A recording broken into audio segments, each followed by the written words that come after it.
مشاهدينا الكرام، مشاهدي تلفزيون المصري في كل مكان، برحب بحضراتكم حلقة جديدة والمواطن المصري. معانا أخبار وتقارير مختلفة أتمنى كلها تنال إعجابكم، لكن في البداية خلينا نطلع لفاصل ونرجع نبتدي كلامنا وحلقتنا.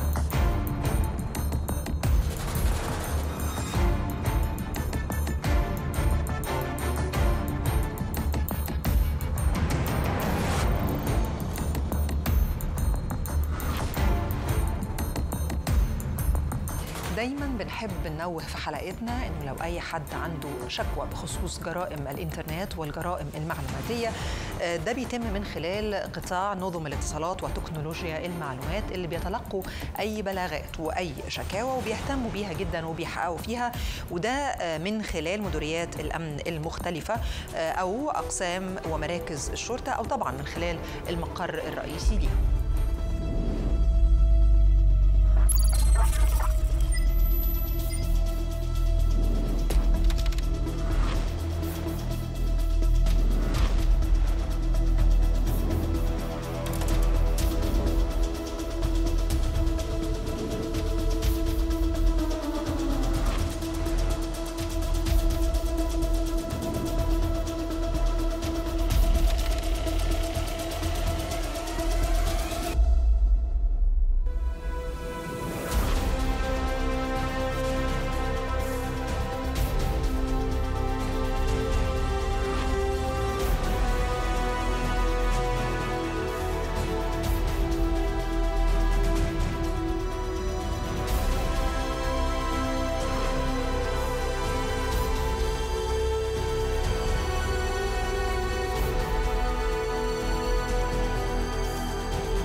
خلينا نستعرض معاكم عدد من الأخبار اللي قامت بها قطاعات وزارة الداخلية المختلفة.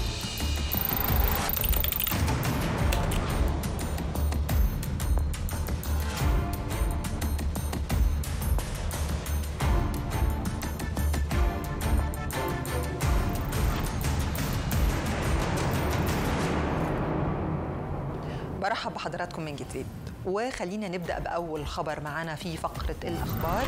بمناسبة حملة 16 يوم لمناهضة العنف ضد المرأة، زيارة استثنائية لنازلات مراكز الإصلاح والتأهيل اللي هتبتدي فعاليتها خلال الفترة من يوم 25/11 حتى يوم 10/12/2023، وحرصا من وزارة الداخلية على تقديم كافة أوجه الدعم والرعاية لنزلاء مراكز الإصلاح والتأهيل وإتاحة الفرصة للقاء ذويهم بمختلف المناسبات.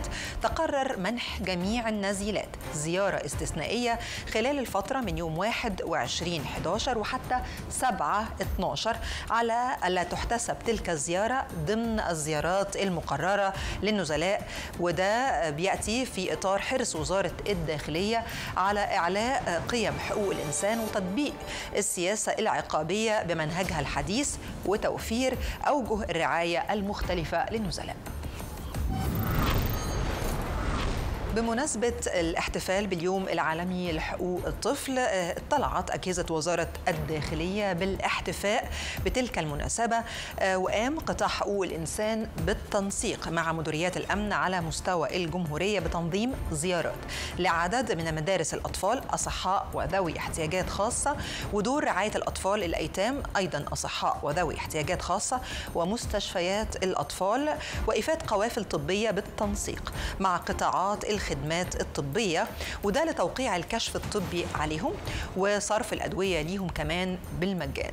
وكذا تنظيم زيارات لعدد من المنشآت الشرطية، ده لمشاركة الأطفال الاحتفال باليوم العالمي لحقوق الطفل وإهدائهم هدايا رمزية.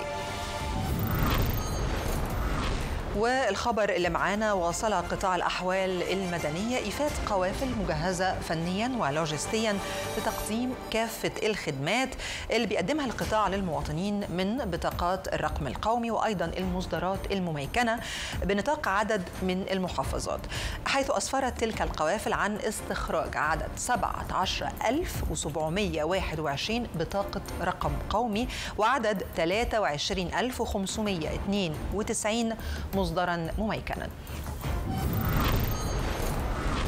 وآخر خبر معانا مشاهدينا في فقرة الأخبار: واصلت الإدارة العامة للجوازات والهجرة والجنسية اتخاذ الإجراءات اللي من شأنها التسهيل والتيسير على المترددين والمواطنين الراغبين في الحصول على الخدمات والمستندات الشرطية بما يتماشى مع احترام حقوق الإنسان، وذلك من خلال رصد الحالات الإنسانية من المترددين على كافة الأقسام التابعة للإدارة بالمحافظات المختلفة لتقديم كافة التيسيرات لهم.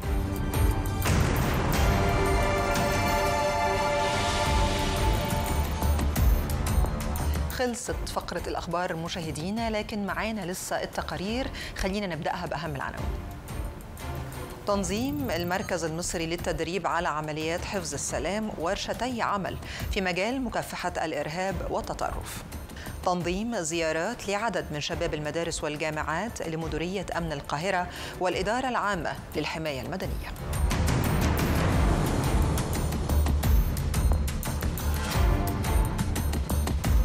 أهلا بحضراتكم. الحقيقة أنه مصر دايما داعمة للأشقاء الإفريقيين وخصوصا في مجال التدريب في عمليات دعم وحفظ السلام.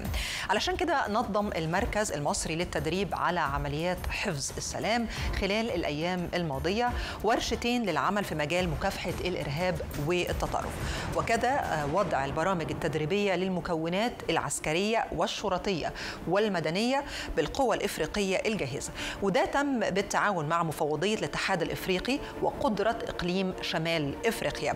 وعلى هامش ورشتين العمل اللي تموا دول، تم تنظيم كمان زيارة للمشاركين فيها، وده لمشاهدة المنشآت والكيانات داخل أكاديمية الشرطة علشان يتعرفوا أكتر على دورها في إعداد الكوادر الأمنية على المستوى المحلي والإقليمي والدولي. وده طبعا لأنه مصر دايما بتحط كل إمكانياتها لمساعدة التدريب الأمني لكل أشقائها من الدول الصديقة والشقيقة لدعم قدرتهم الأمنية وإرساء ودعم السلام والأمن الدوليين. وده طبعا الهدف من إنشاء المركز المصري للتدريب على عمليات حفظ السلام. خلينا نتابع كل هذه التفاصيل في هذا التقرير.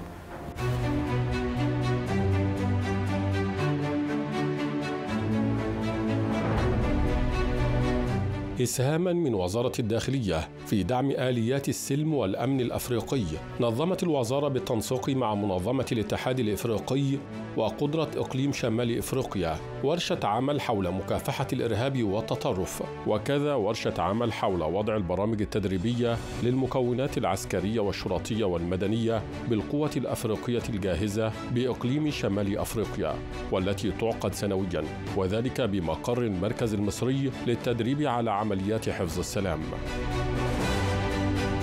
اليوم هنا في المركز المصري في إطار تنفيذ حلقة دراسية حول مكافحة الإرهاب. هناك تعاون مشترك وتنسيق جيد منذ فترة مع المركز منذ اعتماده يعني كمركز تدريب وامتياز على مستوى الاتحاد الأفريقي. موضوع مكافحة الإرهاب ومكافحة التطرف مواضيع من الأشياء التي تهدد في السلم والأمن في القارة. التعامل مع المواضيع هذه بالاثراء والنقاش وتبادل الخبرات أكيد أمر مهم تستفيد منه كل الدول. فائدة هذه الدورة هو اكتساب الخبرات، التشاور بين يعني الافراد في هذا المجال، وممكن الوصول الى وضع بعض النقاط او المفاهيم او تحديدها في مجال اختصاص نشر السلام ودعم السلام في افريقيا. ممثلو الدول الافريقيه والمنظمات الاقليميه والدوليه المشاركون في ورشتي العمل اثنوا على امكانات المركز المصري للتدريب على عمليات حفظ السلام في دعم السلم الافريقي ودوره في رفع القدرات التدريبيه للكوادر المشاركه في هذه المهام سواء مدنيه او شرطيه او عسكريه. هذه اكثر من مره نحن نديروا دوره في هذه الاكاديميه من اجل ان نحن وجدنا فيها نتائج ايجابيه لقدرة شمال افريقيا وللاتحاد الافريقي. المحاضرين عباره عن قامات للامانه لها خبره جيده، دكاتره ضباط في جهات مختلفه في الدوله المصريه لهم علاقه بالموضوع، شيء في تبادل الخبرات وفي اضافه باذن الله يا رب. ومنذ اعتماد اقليم قدرة شمال افريقيا للمركز وتتوالى الدورات وورش العمل التدريبيه التي تعقد به مستغله امكاناته التقنيه واللوجستيه لضمان مشاركات افريقيه اكثر فاعليه في منظومه السلام الدوليه والاقليميه. want to extend my appreciation to the Egyptian Peace Operations Training Center for having extended an invitation to us to be part of this very important activity, which is interrogating, combating terrorism. Cet atelier est d'une très grande importance pour que la force africaine en attente, qui serait un instrument assez important pour les opérations de soutien de la paix.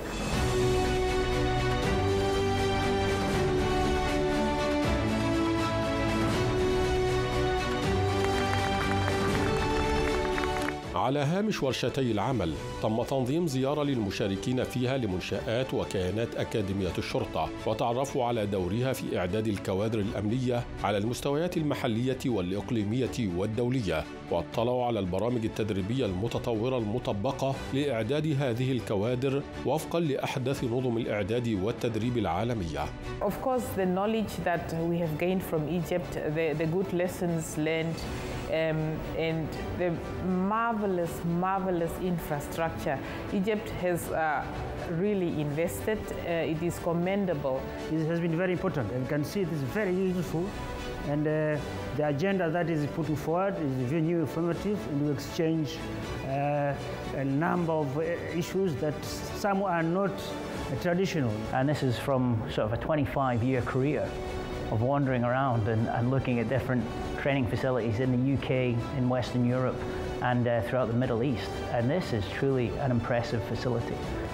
Using this facility has been fantastic. The hosting has been wonderful. The actual infrastructure here is truly world class. And it's been very, very helpful to have it here and the support from the Egyptian police services. When we got here, it has been an amazing experience from the time we got to the airport. It's absolutely an amazing establishment which Africa should benefit from. هكذا فإن مصر تضع إمكاناتها التدريبية الأمنية لخدمة الدول الشقيقة والصديقة لدعم قدراتها الأمنية، وكذا إرساء دعائم السلم والأمن الدوليين، وهو الهدف من إنشاء المركز المصري للتدريب على عمليات حفظ السلام.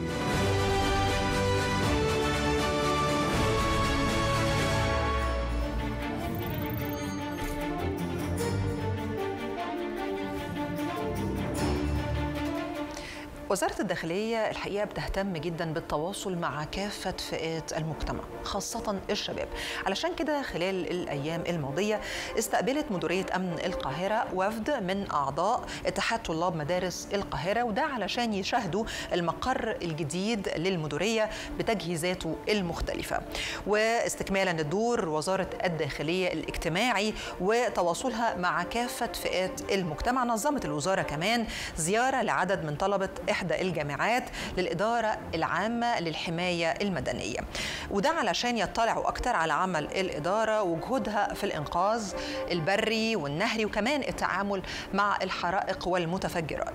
ومع تواصل دور الوزارة الإنساني نظمت الإدارة العامة للمرور زيارة لإحدى المستشفيات الخيرية واصطحبت المدينة المرورية للأطفال كمان معاهم علشان يعلموهم قواعد وإرشادات المرور الصحيحة. صحيحة، وده طبعا بيسهم في رفع الروح المعنوية للشباب وللأطفال أيضا، وده طبعا بيأتي في إطار حرص وزارة الداخلية المستمر على تحقيق التواصل مع كافة فئات المجتمع، وكمان تعرفهم بالدور الكبير اللي بتقوم به الوزارة فيما خص طبعا المجال الأمني لتحقيق الأمن والاستقرار.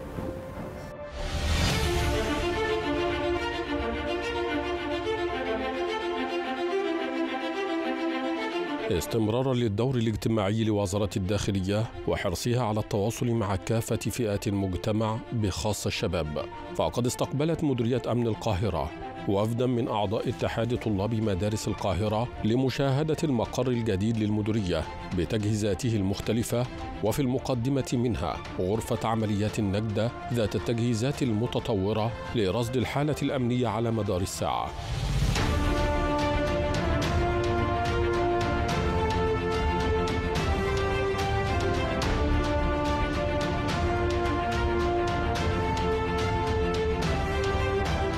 شفنا حاجات كتير وشفنا أجهزة وتقنية حديثة جدا، وشفنا إزاي دلوقتي بقى في سرعة إجراءات أي حاجة بتحصل، ففي سرعة في إن احنا مثلا لو في سرقة أو في أي حاجة، فشايفين إن هم بصراحة بسرعة ممكن يوصلوا للجاني أو أي حد ارتكب أي حاجة. في طفرة جدا من التحديث من أول مديرية لغاية الإقسام، جميع الإقسام الموجودة في القاهرة.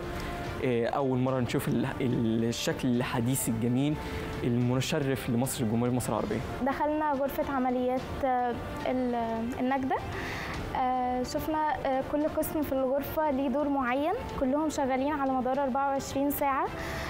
فعلا تقنيات حديثة جدا، حسيتنا ان احنا بقينا في الجمهورية الجديدة. شفنا حاجات كتير اتطورت وحاجات كتير جديدة احنا ما كناش نعرف عنها حاجة تماما، يعني ازاي ان البلاغات بتيجي وازاي بيتم الرد عليها باقصى سرعه. مستنيه ان انا ارجع المدرسه عشان احكي لصحابي او لزمايلي عن التجربه اللي عشناها النهارده والحاجات اللي شفناها النهارده.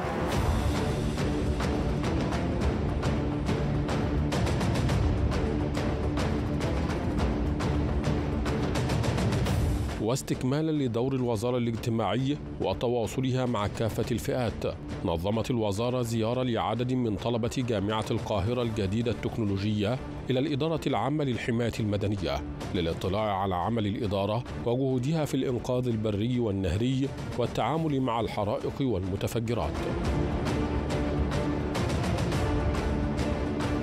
بنشوف تدريب ميداني في كيفية مثلا التعامل مع الحرائق، ونسأل قدر الله حصل اي حريق في اي موقع بترولي، ايه مثلا اول الاجراءات اللي احنا بنعملها، خطه الاخلاء. الحقيقه انا استفدت جدا النهارده من الزياره، لان قدرت افهم ازاي اقدر اتعامل مع الحرائق وايه الخطه اللي انا ممكن اتبعها لو حصل حريق، او ازاي اقدر اساعد اللي حواليا لو حصل حريق وازاي اقدر اتصرف. احب اشكر وزاره الداخليه واداره الحمايه المدنيه انهم وفروا لنا هذه الفرصه ان احنا نتعلم او نشوف ازاي هم بيستعملوا الادوات في عمليه الانقاذ واطفاء الحرائق. الحاجات ديت يعني هتفيد الواحد في حياته الشخصيه، ثانيا هتفيده في حياته العمليه اكتر، بحيث ان هو ابتدى يشتغل في مصنع، لو حصل اي مشكله من المشاكل ديت يقدر يتصرف معاها بتصرف صحيح ومظبوط. ومع تواصل دور الوزارة الإنساني، نظمت الإدارة العامة للمرور زيارة لمستشفى الناس الخيري، حيث تم اصطحاب المدينة المرورية للأطفال لتعليمهم قواعد وإرشادات المرور، وهو ما يسهم في رفع روحهم المعنوية.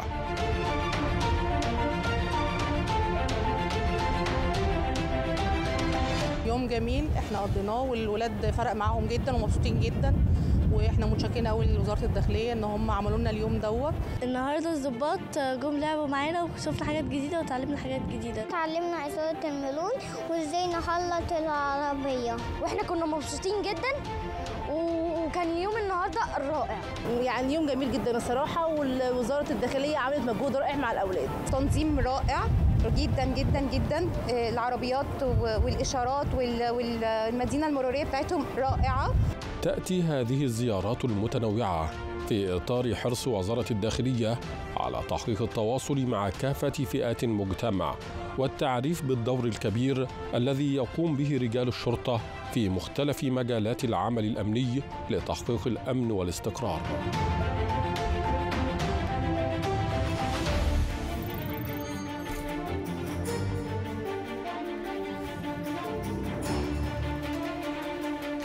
بنرجع ونفكركم مرة تانية أن وزارة الداخلية أعلنت عن قبول دفعة جديدة من الذكور والإناث بمعاهد معاوني الأمن وفقا طبعا للشروط المحددة والضوابط، وأنه هيتم التقديم من خلال الموقع الرسمي لوزارة الداخلية moi.gov.eg خدمات معاوني الأمن، وده اعتبارا من السبت 4 نوفمبر الجاري وحتى الخميس 7 ديسمبر المقبل.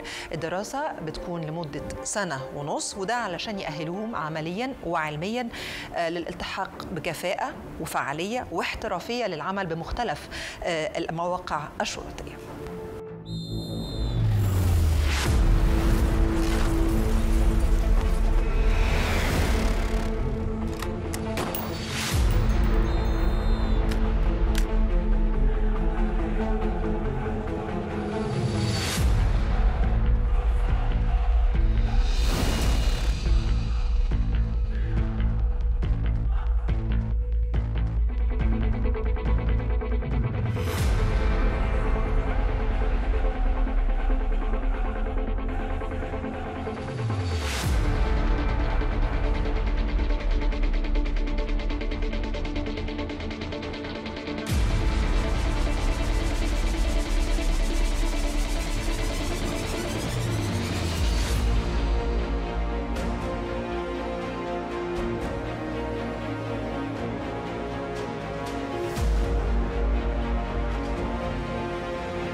الحقيقة الأيام اللي فاتت ومع دخول فصل الشتاء بتزداد الشبورة المائية واللي بتعمل مشاكل مختلفة على الطرق بالنسبة لقائدي المركبات.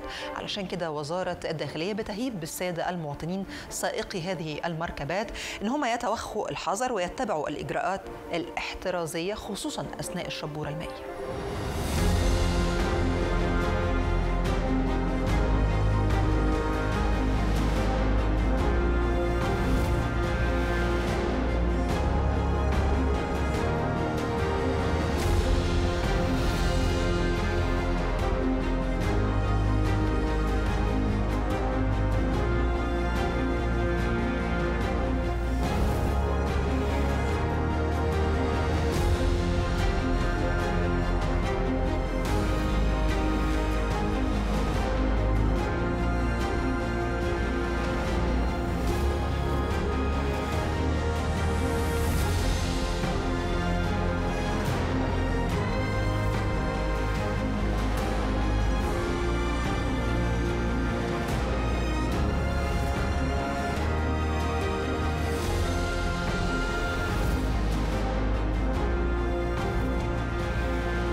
خلصت حلقتنا النهارده مشاهدينا، اتمنى تكونوا استمتعتم بكل ما قدمناه، اتمنى لكم اسبوع سعيد والقاكم على كل خير وسلام الاسبوع القادم باذن الله وحلقه جديده والمواطن المصري.